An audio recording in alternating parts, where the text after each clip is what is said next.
Evangelistang Pinoy, Gabriel Bagnol Jr. I wanna share sa inyo. Gusto niyo bang makilala pa ng lubusan ng ating Panginoong Hesus? Okay, umpisahan natin mga mahal ko. Kailangan nating makilala nating lubusan yung Panginoong Hesus. And it is all about the Holy Spirit's teaching. Kung paano niya pinakilala si Jesus din sa akin, ipakilala din niya sa inyo si Jesus ng more and more real. Kasi kung more real si Jesus sa inyo, it is more real than your problem, than your sickness, and in the world. Okay? Umpisahan na natin mga mahal ko. I know the Holy Spirit will set free sa mga maling paniniwala natin kung sino ba talaga si Jesus. Okay? Umpisahan na natin. Matthew chapter 1 verse 18. Ito ang naganap ng ipinanganak si Jesucristo. Si Maria na kanyang ina at si Jose ay nakatakda ng magpakasal. Ngunit bago sila makasal, nalaman ni Maria na siya ay nagdadalang tao sa pamamagitan ng kapangyarihan ng Espiritu Santo. So, bago pa lang sila magpakasal, nakatakda na ikasal, nalaman ni Maria na nagdadalang tao na siya sa kapangyarihan ng Espiritu Santo. So, si Jesus ay pinaprocess doon sa ovary ni Mary sa kapangyarihan ng Espiritu Santo. At one thing na sure, virgin si Mary, hindi siya nilabasan ng similya. Wala siyang nahalo sa pagkatao ni Jesus. Wala siyang nahalo na dugo kay Jesus. Kundi ang dugo ni Jesus ay pure na galing sa Ama through the power of the Holy Spirit. At saka, si Jose din ay hindi rin nakapaghalo ng similya sa pagkatao ni Jesus. Pagpatuloy natin sa verse 1 pa rin ng Mateo, sa verse 24 hanggang 25, nang magising si Jose. Sinunod nga niya ang utos ng anghel ng Panginoon at pinakasalan niya si Maria. Ngunit hindi niya sinipingan si Maria hanggang magsilang ito ng isang anak na lalaki. At Jesus nga ang ipinangalan ni Jose sa sanggol. So, si Maria, virgin, hindi siya nakahalo kay Jesus kasi hindi siya nilabasan ng egg cell. Si Jose rin, hindi nilabasan ng sperm cell para makabuo o makadagdag sa pagkatao ni Jesus. Kundi si Jesus ay pure na gawa ng Holy Spirit at nilagay sa ovary para i-process na magpakatao si Jesus. Okay? So, at tingnan natin kung paano lumaki si Jesus. Kung ano bang istorya sa buhay ni Jesus. Lucas chapter 2. Hanapin natin Lucas chapter 2. Mag-umpisa na lang tayo sa verse 40. Na bilang isang tao si Jesus. Ang batay lumaking malusog. Malusog, matalino at kalugod-lugod sa Diyos. Taon-taon, tuwing pista ng Pasko, ang mga magulang ni Jesus ay pupunta sa Jerusalem. Tinatawag na magulang pa rin si Maria at si Jose, kahit dami lang sila ng pagkamagulang, para matupad yung prophecy lahat doon sa Old Testament papuntang New. Kaya yung Bible is all about Jesus. So, nang siya'y 12 taon na dumalo sila sa pista ayon sa kanilang kaugalian, sila'y umuwi na pagkatapos ng pista. Si Jesus ay nagpaiwan sa Jerusalem, ngunit hindi ito napansin ng kanyang mga magulang. Maghapon na silang nakapaglakbay na inakalang kasama nila ang bata, ngunit napansin lang wala pa siya. Siya ay hinanap nila sa kanilang mga kamag-anak at mga kakilala, ngunit hindi nila natagpuan si Jesus, kaya't bumalik sila sa Jerusalem upang doon maghanap. Pagkalipas ng 3 araw, si Jesus ay natagpuan nila sa loob ng templo. Siya ay nakaupong kasama ng mga guro. Nakikinig siya at nagtatanong sa kanila.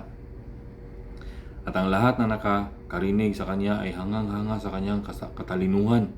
Namangha rin ang kanyang mga magulang nang siya ay makita. Sinabi ng kanyang ina, "Anak, bakit mo naman ginawa ito sa amin? Lubha ang aming pag-alala ng iyong ama sa paghahanap sa iyo." Sumagot si Jesus, "Bakit po ninyo ako hinahanap? Hindi po ba ninyo alam na ako'y dapat mamalagi sa bahay ng aking ama?" Ngunit hindi nila naunawaan ang pananalitang ito. Siya ay sumama sa kanila pauwi sa Nazareth at siya ay naging masunurin sa kanila. Ang lahat ng bagay na ito ay iniingatan ng kanyang ina sa kanyang puso. So, 12 years old na si Jesus nung sumama siya doon sa Jerusalem para sa Paskwa. Parang ano ba, hindi na niya mapigilan na nandun na makipaghalubilo na through sa mga tagapagturo ng kautusan, na parang gusto na niyang makipag-preach na din. Pero hindi pa time, kasi sa Bible say nagumpisa si Jesus 30 years old.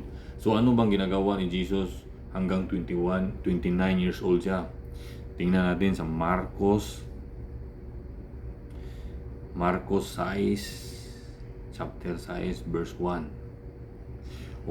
Umalis doon si Jesus at umuwi siya sa sariling bayan kasama ng kanyang mga alagad. Pagdating ng araw ng pamamahinga, si Jesus ay nagturo sa sinaguga. Maraming tao ang nakarinig sa kanya at sa kanilang pagkamanghay nagtatanungan sila, saan niya natutunan ang lahat ng iyan?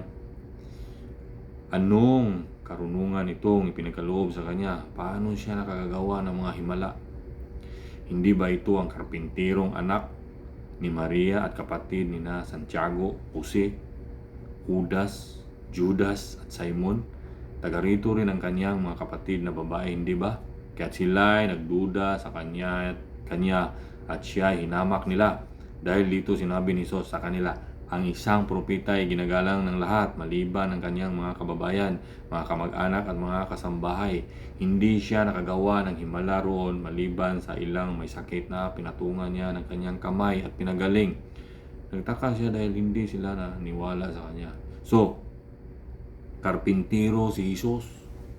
So, bago nagkarpintero si Jesus, dumaan muna siya sa pagkaliburir. Kaya nakikita na pasal-pasan yung mga bato. Kaya matibay si Jesus. Ang nakasabi ito, malusog, matibay, matalino si Jesus. Kaya nga hindi nag-fail si Jesus doon sa cross, sa Kalbare, doon sa mga palo, pagpasaan niya, pag pinapako, kasi malakas yung physical ni Jesus bilang isang tao na katulad natin. At nakita pa dito sa Juan, basahin nyo na lang kasi hindi ko na take note dito ngayon, sa Juan chapter 7 na hindi nakapag-aaral si Jesus. Kaya hindi totoo yung mga sinasabi na pumunta ka sa theologian pag hindi mo malalaman yung Biblia, na yung theologian lang yung nag-aaral sa theology, sa Bible school. Si Jesus walang pinag-aralan. Pero puspos si Jesus sa Holy Spirit. Pakita muna natin kung paano nagiging tao talaga si Jesus na katulad natin. Dito sa Hebreo, sinasabi rito, mga Hebreo, sandali mga mahal ko ha, mga taga Hebreo, chapter 2, dito tayo sa verse 11 mag-umpisa. Si Jesus ang nagpapabanal sa mga tao, ang kanyang ama at ang ama ng mga taong ito ay iisa, kaya't hindi niya kinahiyang tawagin silang mga kapatid. Sinabi niya sa Diyos, mga ginawa mo'y ihayag ko sa aking mga kababayan. Sa gitna ng kapulungan, ika'y papupurihan. Sinabi rin niya, ako'y mananalig sa Diyos. Ang dugtong pa niya, narito ako at ang mga anak na kaloob sa akin ng Diyos. Dahil na ang mga anak na tinutukoy niya ay tao, naging tao rin si Jesus at tulad nila ay may laman at may dugo. Ginawa niya ito upang sa pamamagitan ng kanyang kamatayan ay mawasak niya ang kapangyarihan ng dyablo na siyang may kapangyarihan sa kamatayan. At pinalaya niya ang lahat ng tao na habang panahoy inalipin ang takot sa kamatayan. Hindi ang mga anghel ang kanyang tinutulungan, salip mga anak ni Abraham. Kaya'y kinakailangang matulad siya sa kanyang mga kapatid sa lahat ng paraan. Sa gayon, siya ay naging isang pinakapunong pare, mahabagin at tapat na naglilingkod sa Diyos at nag-aalay ng handog para mapatawad ang mga kasalanan ng tao. At ngayon matutulungan niya ang mga tinutukso sapagkat siya man ay nakaranas ng pagtukso at paghihirap. So, nakikita nyo sa verse 17 sa Hebreo chapter 4, kaya't kinakailangan matulad siya sa kanyang mga kapatid sa lahat ng paraan. So, lahat ng nararanasan natin na bilang isang tao, alam ni Jesus yan. Kaya napakagandang Savior si Jesus. Nagpakatao si Jesus para malalaman niya yung kahinaan ng tao. Para pag yung siya yung tagapamagitan sa Ama na, Ama, naranasan ko yan, Ama, talagang mahirap yan. Kailangan nating i-baptize sa Holy Spirit yan, katulad sa pagpuspos mo sa akin sa Espiritu Santo. Si Jesus, bilang isang tao, hindi sinasabi na pumunta si Jesus dito para magyabang na marunong siya magpagaling, mga milagro. Kundi pinakita ni Jesus na bilang isang totoong tao, tunay na tao, kaya natin gawin yung ginagawa ni Jesus kung puspos din tayo sa Espiritu Santo. Na basahin natin sa mga gawa. Hanapin natin mga gawa 10:38. Kilala ninyo si Jesus na taga Nazaret at alam din ninyo kung paanong pinili siya ng Diyos at kung paanong pinuspos ng Espiritu Santo at ng kapangyarihan. Alam din ninyo na saan man siya magpunta, gumawa siya ng kabutihan sa mga tao at nagpapagaling sa lahat ng pinapahirapan ng diablo sapagkat kasama niya ang Diyos. So, si Jesus ay puspos ng Espiritu Santo na katulad natin. Hindi nagyabang si Jesus na kaya kong pagalingin to, humanga kayo sa akin. Kundi pinakita ni Jesus na kung anong kaya niyang gawin na bilang isang tao na puspos ng Espiritu Santo, kaya din natin gawin yun. Kaya sila Pedro, nung napuspos na sila si Pedro sa Espiritu Santo sa mga gawa 2. So, dito sa mga gawa 3, kasi napuspos na sila sa mga gawa 2, sa 1 hanggang 5, makita doon kung paano siya pinuspos ng Holy Spirit na galing mismo sa langit, yung unang baptism ng Holy Spirit. Tapos yung mga baptism na ng Holy Spirit, connection na nila Peter, nila Paul, pinapatong na nila yung kamay, yung mga baptism ng Holy Spirit ngayon. So, ako rin, nabaptize ako sa Holy Spirit through connection sa anointed Holy Spirit by internet lang. March 10,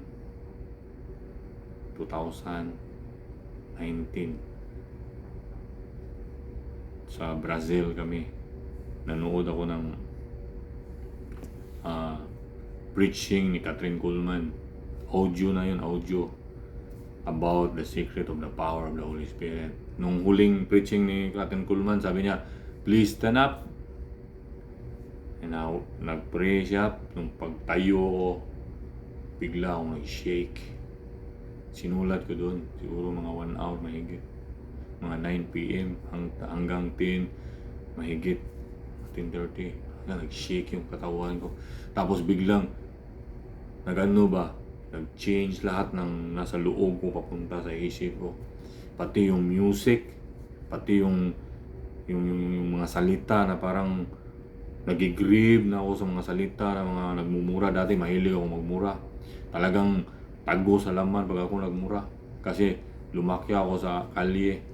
Puro ako pagmumura. Kahit sa mama ko, normal lang sa amin yung sinasabi namin, mamatay ka na sana, normal lang sa amin yung. Pero ngayon, pag may marinig ako kasamahan dito sa barko na magsasalita ng bad words na putang, parang kahit narinig ko lang na parang hindi ko, parang nagigrieve na ako ba sa mga salita na wordly.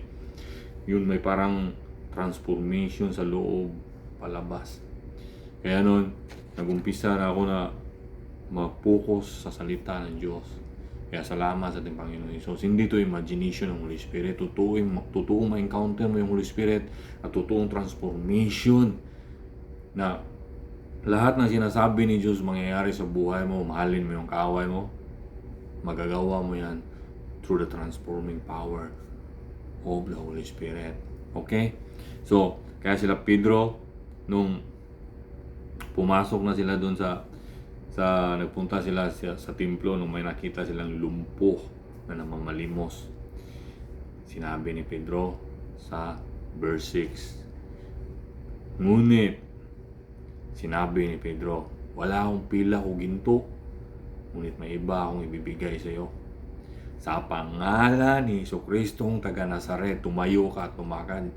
Kaya mga mahal ko, meron tayo yung Holy Spirit na nasa atin sa pangalan ng ating Panginoong Hesus. Kaya natin magpagaling. Ako, hindi ako masyadong maraming pinagyayabang na healing ministry kasi yung buong buhay ko sa barko ako, nasa barko ako. Pero yung anak ko na may asthma, grabe yun mga mahal ko. Hindi yun nagagaling pag hindi dinadala sa ospital. Kahit na yung ginagawa sa ospital, ginagawa namin, meron kaming nebulizer, mga antibiotics, sasabihin ng anak ko, hindi nga kayo doktor, ospital. Pag pumunta sa ospital, yung time mo ba? Pati yung, basta mahirap. Kasi yung asawa ko, meron pang bunso. Pero nung nakipagrelasyon ako sa Panginoong Hesus, sinabi ko sa anak ko, nak, halika, kwentuhan kita. Doon muna sa Old Testament about king. Yung anak ko, sinusunod na king. Pero nung pabalik na ako sa barko, sinabi ko, nak, yung pinaka-purpose sa salita ng Diyos, yung Bible na to, it's all about Jesus. Kung paano siya nag-work. Tapos, kinikwento ko na sa kanya, si Jesus Healer, si Jesus Savior. Kaya nung biglang umano na naman yung asma niya, sabi ko, nak, naniniwala ka ba na si Jesus ay healer? Oo pa. Ngayon, sa pangalan ng ating Panginoong Hesus, gagaling ka. Sabi niya, yes, I believe. Tapos, hindi ba siya gumaling kaagad? Gumaganon siya dun sa may unan. Sabi ng asawa ko, pag namatay yan, sabi ko, naniniwala siya eh. Tapos bigla rin ako nakatulog nun.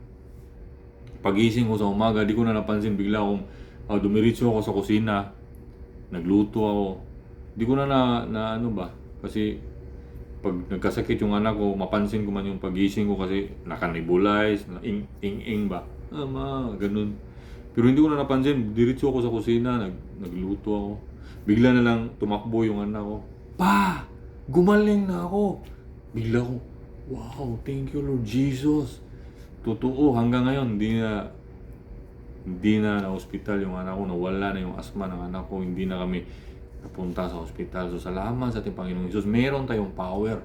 Hindi tayo powerless. Maniwala lang tayo. Hindi naman lahat na pinipray natin kasi maraming tao din dito sa barko pag sinasabi ko, may i-offer ako sa iyo na prayer. Wag na. Kaya, hindi natin mapilit yung mga tao. Pero meron din ako mga kasamahan na may sa tuhod. Hindi, mayroong ba?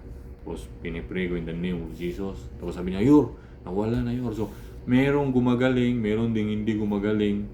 It is all about sa kalooban ng Diyos. Siya yung healer eh. Tayo lang yung yung servant tayo. Kaya, huwag kayong ma-discourage. Kaya, sabihin nyo, hindi ako marunong magpagaling. Hindi mo idea kasi nagsubok na mag-pray doon sa mga may sakit. Paano ka makakita ng healing o miracle kung hindi mo subukan? Kahit ako, hindi naman ako masyado kasi nandito nga ako, isolation sa barako. Kaya, someday na lang, in the name of Jesus, yan ang bahala. Okay, so, kaya, ang totoong istorya, marami nagsasabi na si Jesus ay hindi Diyos. Ang nakasabi kasi sa Biblia ay isa lang ang Diyos at tao lang si Jesus. Basahin natin sa mga Pilipos. Yung Bible, yung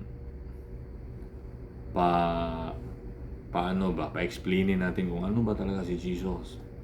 So, sa mga taga Pilipos, chapter 2, verse 5 tayo mag-umpisa. Naway magkaroon kayo ng kaisipan na tulad ng kay Kristo Jesus. Kahit siya'y likas at tunay na Diyos. The Bible say, kahit siya'y likas at tunay na Diyos, hindi niya ipinagpilitang manatiling kapantay ng Diyos. Sa halip, kusa niyang hinubad ang pagiging kapantay ng Diyos at naging katulad ng isang alipin. Ipinanganak siyang tulad ng mga karaniwang tao. At nang si Kristo ay maging tao, nagpakumbaba siya at naging masunurin hanggang sa kamatayan, maging ito man ay kamatayan sa cross. At dahil dito, siya ay lubusang itinaas ng Diyos at ibinigay sa kanya ang pangalang higit sa lahat ng pangalan. Sa gayon, sa pangalan ni Jesus ay luluhod at magpupuri ang lahat ng nasa langit, nasa lupa at nasa ilalim ng lupa. At para sa kaluluwalhati ng Diyos Ama, ang lahat ay magpapahayag na si Jesucristo ay ang Panginoon.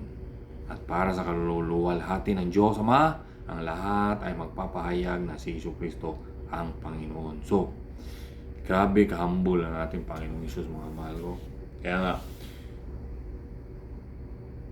dapat magkaroon tayo ng kaisipan ni Jesus. Biruin mo, tunay na Diyos ang ating Panginoong Hesus. Nagpakatao siya na katulad natin para maging masunurin sa Ama, para ipakita niya kung paano magpakumbaba. Biruin mo siya naghugas sa mga paa ng apostles. Di mo makita na masyadong maano si Jesus, mautos, kundi si Jesus mismo yung yung leader lagi ba nang gumawa ng mga di lagi nag-uutos na oy kunin mo itong mga na to. Kung makikita mo si Jesus, gumagawa siya lagi ng leadership ba, yung pagpunas ng mga paa, yun ang pinakamababa na antas. Instead, ikaw talaga yung punas ng mga paa na yan, yung marumi na yung mga paa na yan, pero pinakita niya kung paano magpakumbaba. Kaya tunay na Diyos ang ating Panginoong Hesus na nagpakatao at umakyat na doon sa langit para sa ating binipisyo lahat. Holy Spirit, kapatawaran ng kasalanan at hope na eternal life at yung langit. It's all about Jesus. Kaya si Jesus yung katotohanan, si Jesus ang daan, si Jesus ang buhay natin ngayon dito sa lupa at buhay na walang hanggan papunta sa langit. Hindi tayo makakadiritso, makakapunta sa Ama kung hindi tayo dadaan kay Jesus. So si Jesus, it's all about Jesus. Ang natin kaligtasan. Walang ibang kaligtasan. It's all about Jesus.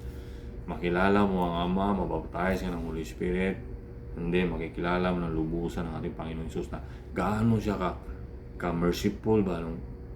Yung siya yung tagasabi ba, Ama, naranasan ko yan maging tao, Ama. Kahit nga si Jesus, nakita nyo kung gaano siya naramdaman niya na magsasuffer na siya dun sa cross. Ama, kung pwede, kunin mo yung kupa ng paghihirap na to. Pero surrender siya kagad. Pero hindi ang kalooban ko, kundi ang kalooban mo. Ganun din lagi ang mararamdaman ko, mga mahal ko, pag mayroon akong mga pagsubok sa buhay, Lord. Parang ayaw ko sa mga pagsubok na to. Pero hindi yung kalooban ko, hindi yung kalooban mo. Kasi alam ko na para sa akin doon, wino-work mo ako para maging matibay ako, wino-work mo ako. Kasi the Bible say, to those who love God, everything work for good sa atin. It's all about sa atin yung ginagawa ng Diyos para tumibay tayo, para maging close yung relation natin, para patayin yung makamundo natin, para mag-focus tayo doon sa eternity. Okay? Hope na more and more makilala nyo ang Panginoong Hesus. Kasi pag makilala natin ang lubusan ng Panginoong Hesus, mas totoo ang Panginoong Hesus sa mga problema natin. Mas totoo ang Panginoong Hesus sa mga sakit natin. Mas totoo ang Panginoong Hesus sa mga sulsul ng demons. Kaya kailangan lubusang maging totoo si Jesus sa buhay nyo para magiging panalo ka lagi sa araw-araw. Okay? In Jesus' name, you will know Jesus more and more. Amen.